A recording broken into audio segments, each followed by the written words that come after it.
Had a productive discussion with the Major Projects Office in a meeting today. The clear outcome from that conversation, to my mind, is that British Columbia is indeed positioned to be the economic engine of our country's economy going forward. We talked about the major projects that we have on the board with the office and the need for us to stay coordinated and to work together to deliver.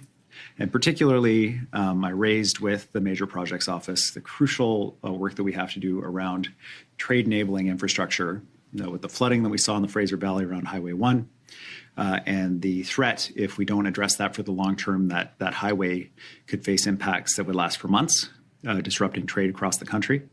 The Massey Tunnel, and the need for replacement there to ensure that goods are moving to our ports.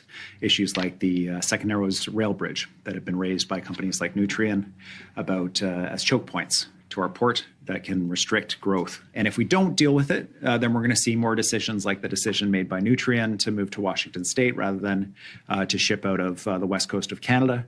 I am convinced that we can deal with these issues, but it will require attention and focus on those bottlenecks and a real push from the federal government. If they have $60 billion to take an hour off of the train ride between Montreal and Ottawa, then I am sure we can reach agreement on moving goods and people around British Columbia without difficulty.